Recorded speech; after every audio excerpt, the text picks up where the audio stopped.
dikatakan buruk, sedangkan akhirnya adalah masuk surga.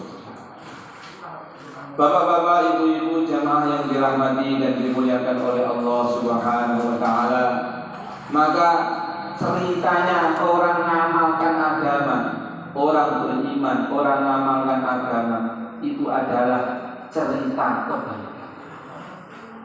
Di akhirat, di kubur jelas, di mahsyar jelas, di mizan jelas, di sirat jelas, di akhirat jelas. Tidak ada yang bernilai kecuali agama ini, kecuali iman dan amal-amal soleh ini. Sedangkan di dunia ada iman, ada Islam, mengamalkan agama, siapapun dia akhirnya ditolong oleh Allah, diberkahi oleh Allah. Yang muliakan Allah Subhanahu wa taala, dulu ada seorang wanita yang sangat sholihah.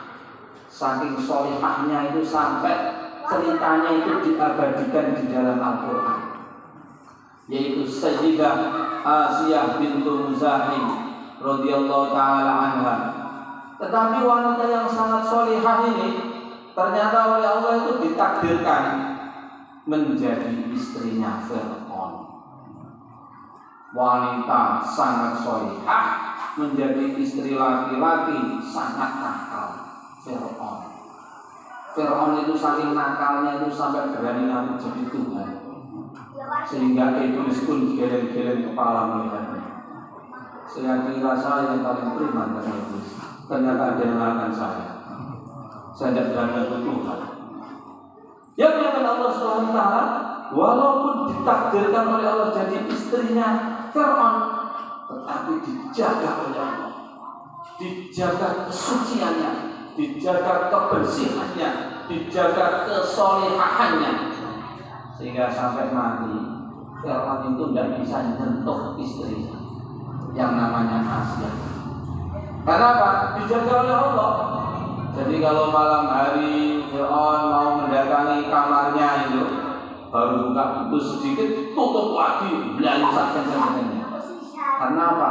Di balik pintu ada singa besar, menganga besar-besar giginya. Wah, itu birit-birit. Allah kirim malaikat untuk menjaga. Maka diceritakan ketika Nabiullah Musa alaihi salatu wassalam mulai berdakwah, ngajak orang iman kepada Allah, ngajak orang untuk mengamalkan taat kepada Allah, Asiyah pun ikut Nabi Musa, sehingga membuat Fir'aun itu marah semarah-marahnya. Bagaimana orang-orang diajaknya nyembah kepada dia Fir'aun, tetapi istrinya sendiri malah tidak nyembah dia tapi nyembah Allah. Marah Fir'aun. Maka dihukum dengan hukuman-hukuman yang berat, yang antara lain diceritakan setiap siang itu dijemur di tengah padang pasir negeri Mesir dalam keadaan terikat tangan, kaki, badan, tidak bisa apa-apa. Padang pasir negeri Mesir, sampai yang datang ke sana bawa telur ayam, dimasukkan ke dalamnya 10 menit seberapa jam matang itu telur. Lalu bagaimana kalau dijemur sepanjang siang? Mestinya garing, lipik, orang tumpuk. Wes, gak karuan mestinya itu. Tetapi ternyata seger saja. Berhari-hari dijemur malah seger, malah tambah bersinar-sinar cantik wajahnya. Kenapa? Karena setiap kali orang-orang yang mengangkat meletakkannya sendirian di tengah padang pasir dalam keadaan terikat tangan, kaki dan badan, ketika mereka pergi, segera Allah mengirimkan awan untuk menaunginya sepanjang siang. Allah. Bukan hanya awan, dikirim angin yang sejuknya itu bahkan mengalahkan wangi dan sejuknya AC model terbaru yang paling mahal. Bukan hanya itu saja, dikirim oleh Allah air yang jernih, netes-netes untuk menyirami, membasahi wajahnya, tangannya, kulitnya. Bukan hanya itu saja, air yang paling jernih, netes pas tepat ke mulutnya sebagai air minum, mengalahkan jernihnya air aqua. Coba yang bayangkan. Akhirnya ya setir saja, ya sehat saja, ya tidak apa-apa. Maka akhirnya hal ini membuat Fir'aun tambah marah, bunuh dengan cara sehingga-hinganya pada Fir'aun. Maka dalam keadaan terikat digelundungkan batu yang besar dari gunung untuk meremukkan tubuhnya. Sebenarnya Fir'aun bisa saja bunuh dengan cara yang lebih mudah, tinggal lehernya atau apa saja. Tapi maksudnya itu mau menghinakan. Maka begitulah diceritakan di dalam Al-Quran, ketika batu melayang-layang siap meremukkan tubuhnya, Sayyidah Asiyah berdoa, Rabbi binili 'indaka baitan fil jannah wa najjini min Fir'aun wa 'amalihi wa najjini minal qawmil zalimin. Ya Allah, bangunkan aku istana di surga, selamatkan aku dan dari Fir'aun yang dolim-dolim dan pasukan. Maka yang jatuh itu batu. Tetapi yang dinampakkan bukan batu yang menakutkan. Yang dinampakkan adalah calon istana yang indah di surga. Sehingga itu malah senyum-senyum. Bukan air calon istana ya. Malah senyum-senyum, gembira, tidak ada takutnya sama sekali, senang tak di sini. Bahkan ketika batu menimpa tubuh, hanya tubuh saja, pemilik tubuh sudah senang-senang berjalan-jalan bernikmat-nikmat di surga. Ya kata Allah Subhanahu wa Ta'ala, pokoknya orang itu kalau mengamalkan agama itu pasti bakal. Apalagi kalau yang mengamalkan agama bukan hanya sendirian, sak keluarga mengamalkan agama, bapaknya, suaminya mengamalkan agama, ibunya, istrinya mengamalkan agama, anak-anaknya mengamalkan agama, maka nanti kebaikan-kebaikan dan keberkahan itu dicurah-curahkan sebagaimana yang dulu diberikan kepada keluarganya Nabiullah Ibrahim alaihissalam. Karena janji Allah itu seperti itu. Inna lanansuru rusulana walladzina amanu fil hayatid dunya wa yawma yaqumul ashhad. Bahwa Allah itu berjanji akan menolong para nabi, para rasul dan orang beriman yang mengikuti para nabi, para rasul dunianya, akhiratnya. Maka Nabi Ibrahim alaihissalam semuanya itu mengamalkan agama. Suaminya mengamalkan agama, istrinya mengamalkan agama, anak-anaknya mengamalkan agama, sehingga akhirnya mereka itu dijadikan keluarga barokah, keluarga percontohan, keluarga yang paling banyak diceritakan di dalam Al-Quran. Keluarganya Nabi Ibrahim.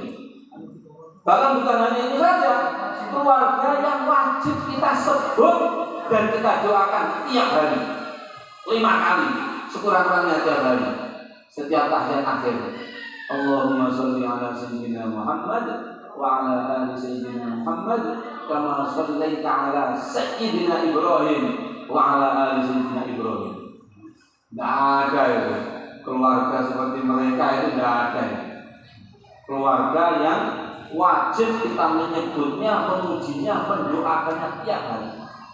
Keluarganya Nabi Ibrahim. Samping barokahnya, mereka diberkahi urusan-urusannya, mereka diberkahi di dalam anak cucu keturunannya, masya Allah. Apa saja yang berkaitan dengan Nabi Ibrahim itu keberkahan. Nabi Ibrahim punya anak yaitu Nabi Ishaq alaihissalam. Lalu dari keturunan Nabi Ishaq itu berapa banyak nabi? Puluhan ribu nabi, puluhan ribu wali. Lahir dari keturunan Nabi Yakub bin Ishaq bin Ibrahim alaihissalam. Nabi Ibrahim punya anak Ismail alaihissalam yang akan menjadi nabi dan rasul. Dan dari keturunan Nabi Ismail inilah lahir semulia-mulianya manusia yang mulia baginda Muhammad sallallahu alaihi wasallam. Mar'at ainun wa laisa tar. mithla toha fil waro basyara mara'at ainun wala isatara mithla toha fil waro basyara. Nabi itu julukannya, baginda Nabi itu julukannya orang yang mata belum pernah melihat dan tidak akan pernah melihat. Di alam semesta ini manusia seperti baginda Muhammad sallallahu alaihi wasallam.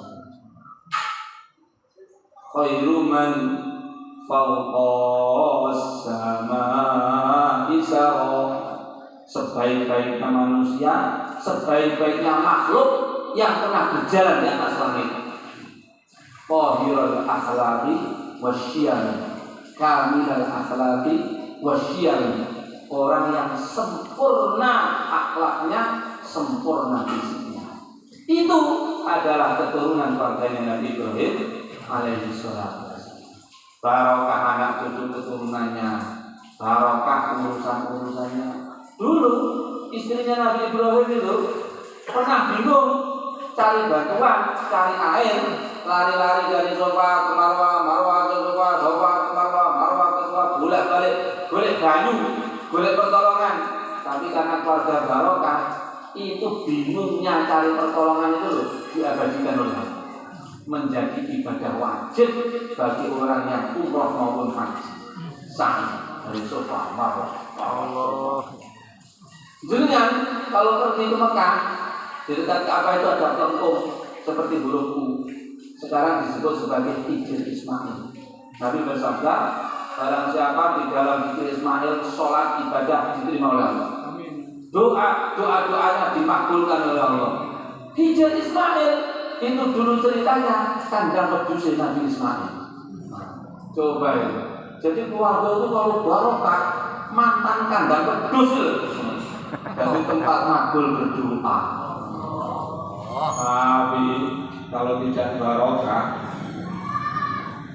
dia menyangka Allah Subhanahu wa taala, maka hidup Nabi Ibrahim itu barokah keluarganya ini. Kenapa? Karena semuanya mengamalkan juga.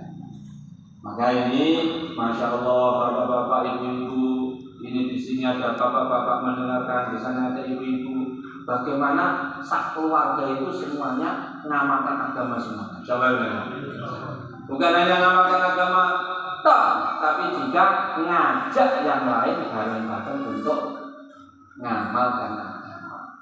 Maka di rumah-rumah ibu-ibu itu diciptakan taklim, fadilah amal, kemudian halaqah Quran, halaqah tajwid, kemudian mendatangkan sifat, lalu musyawarah. Jadi tiap hari itu musyawarah. Jaduman pripun gesanaken menghidupkan amalan agama di rumah. Kita ini sudah jaduman dengan keluarga kita ini urusan apa saja jaduman. Ketung jaduman, dagang jaduman, apa jaduman. Tapi pernah enggak bagaimana agama ini hidup di rumah kita? Rumah kita ini sebagaimana rumahnya para sahabat, sebagaimana ceritanya rumahnya para wali. Siapa saja yang masuk, teringat Allah, teringat akhirat. Seperti ceritanya itu loh, satu rombongan perampok malam hari berjalan. Zaman dulu jalan kaki, maka di tengah perjalanan kelelahan mereka istirahat di teras rumah. Ada yang duduk, ada yang baring, ada yang tidur. Ternyata itu rumahnya orang soleh. Semalam-malaman ada mendengar suara Al-Quran dibaca, ada wiridan, ada sholat, ada doa, ada sholawat, ada istighfar, ada tasbihat. Mereka ketiduran, tiba-tiba bangun dari tidur itu, kepala perampok itu ngomong sama anak buahnya, saya ini rasa-rasanya bosan jadi perampok. Terus gimana bos? Ya saya ini mau tobat saja saya. Loh, nah kalau tobat jangan sendirian, bareng-bareng ada tobatnya. Coba ini, ketiduran di rumah, hidup amalan, perampok mau merampok, tobat. Maka kita bagaimana di rumah itu hidupkan amalan. taklim dihidupkan, sholat 5 waktu dijaga, sholat sunnah, duha, tahajud, awwabi. Pokoknya rumah itu makmur dengan amalan-amalan. Baca Quran, zayyinu manazilakum bitilawatil Quran. Hiasilah rumah-rumah kamu diramaikan dengan membaca ayat Al-Quran. Dulu orang-orang Madinah itu kalau malam itu dari rumah-rumah itu terdengar suara seperti dengungan lebah. Karena apa? Di mana-mana orang baca terus Al-Quran. Nah, ini mumpung Ramadan, bagaimana ibu-ibu itu seperti ceritanya Maulana Zakaria. Maulana Zakaria di dalam Fadilah Ramadan itu mengatakan, kamu tahu kenapa saya kok jadi begini? Ngalim, takwa, senang ibadah, senang dakwah, senang kebaikan. Karena saya ini lahir di tengah keluarga wanita-wanita saya. Wanita-wanita di keluarga saya itu kalau Ramadan, walaupun masak, walaupun ngomong anak, walaupun bersihkan rumah, tetapi baca Quran tidak kurang 15 juz, 20 juz setiap hari. Salam ya. Nah kalau wanitanya cari 15 juz, bagaimana suami? Jawab. 15 juz, 15 juz setiap hari. Sehingga rumah itu makmur dengan amalan-amalan. Baiti jannati, kata sebagian orang itu, rumahku adalah surga. Karena apa? Kalau rumah itu makmur dengan amalan-amalan, malaikat itu datang mendoakan. Tapi kalau rumah itu, mohon maaf, belum iya itu tak ada demikian. Malaikatnya tidak benar datang. Ya biarkan Allah Subhanahu Wa Taala, maka rumah itu dimakmurkan dengan amalan.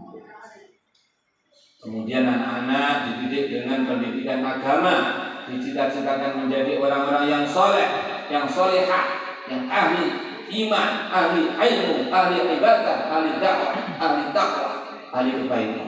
Insyaallah. Ya Allah Allah Subhanahu Wa Taala, ini kalau agama diamalkan oleh satu keluarga. Lalu bagaimana kalau agama ini diamalkan oleh seluruh keluarga? Seluruh orang, wanita, laki-laki, keluarga-keluarga semuanya mengamalkan agama, maka itulah Madinah Munawwarah di zaman baginda Rasulullah sallallahu alaihi wasallam.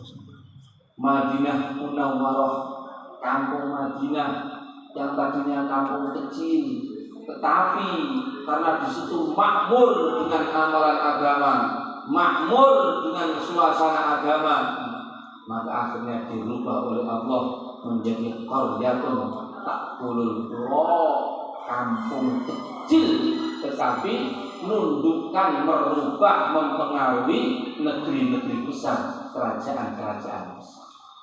Ada apa di Madinah itu? Di sana kumpul orang-orang ahli iman. Ada apa di Madinah? Orang-orang ahli ibadah, ahli dakwah, ahli ilmu, memakmurkan amalan agama bareng-bareng. Di mana-mana orang bicara keagungan Allah.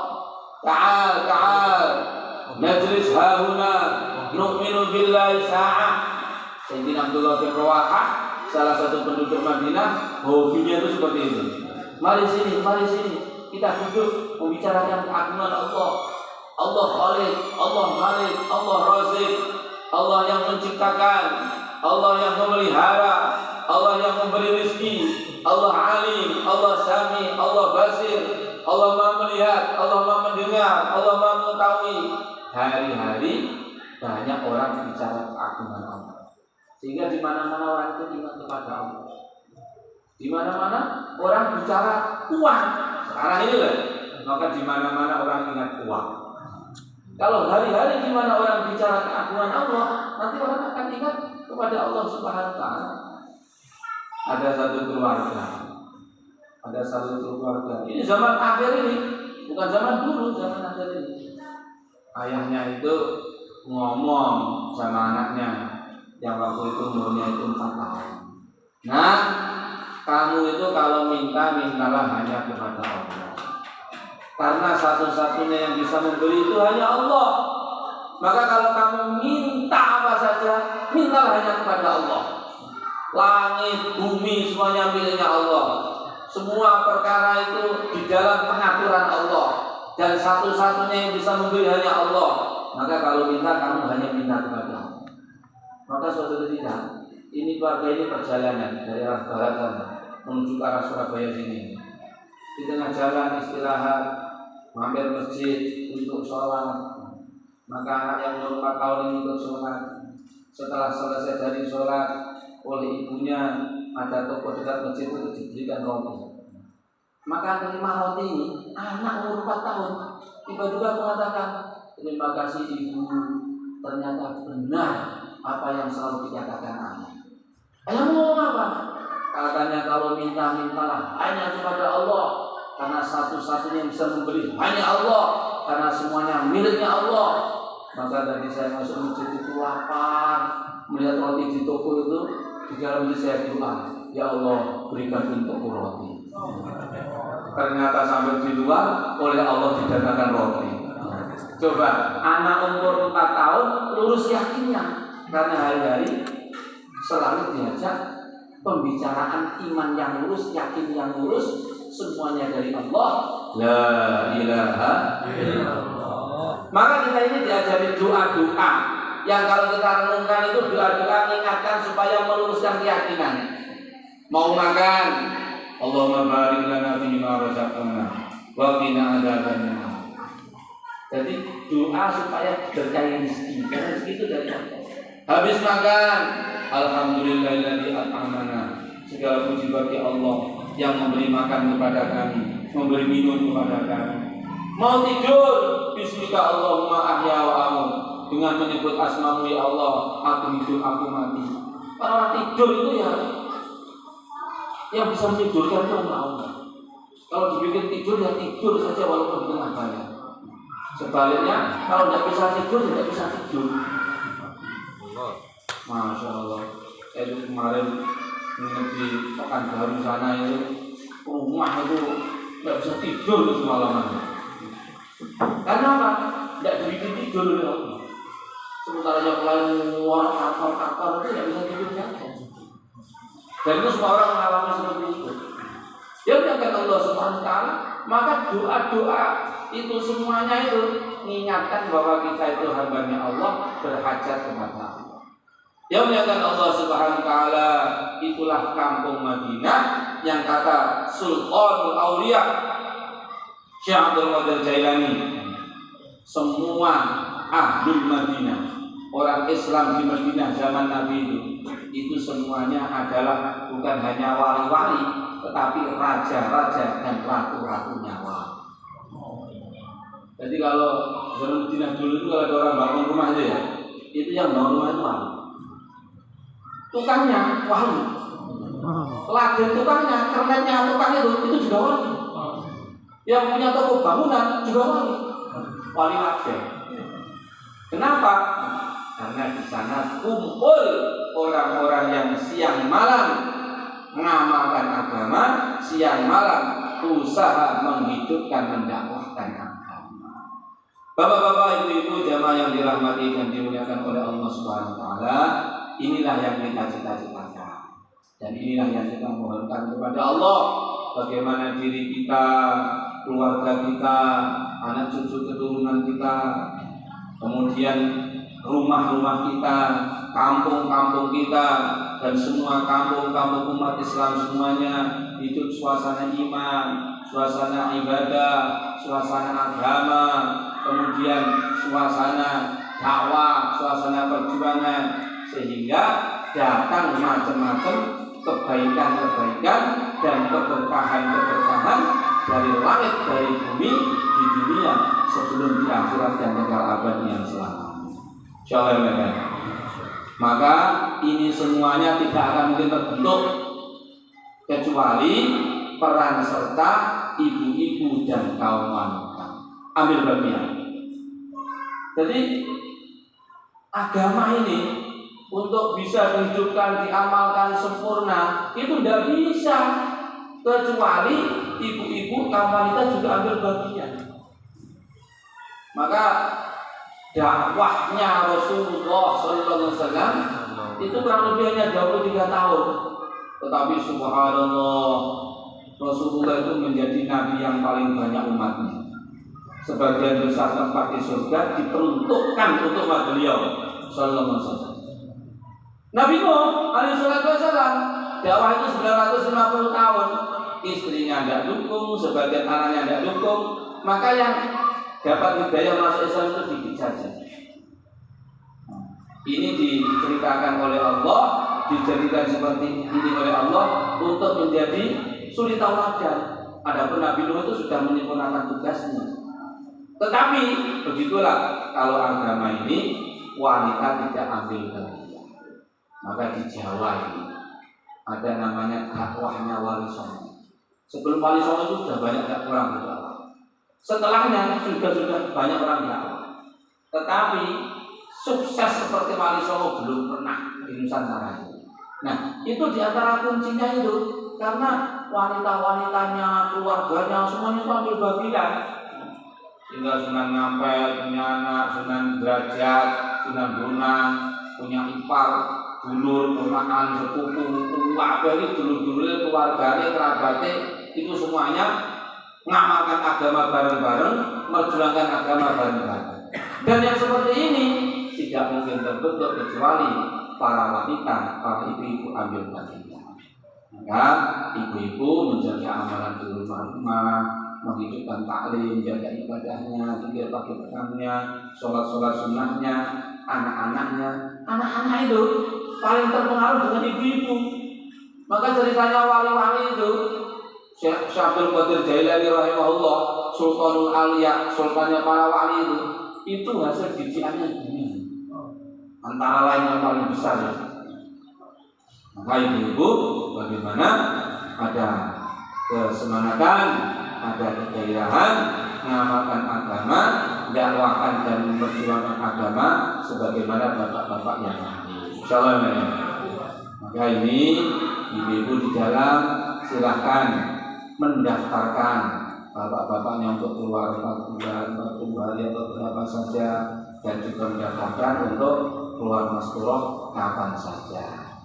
Kemudian nanti sekitar 5 menit atau 10 menit nanti kita akan istighothah doa bareng-bareng menjelang buka puasa, disebutkan waktu mustajabah, waktu makbul untuk berdoa.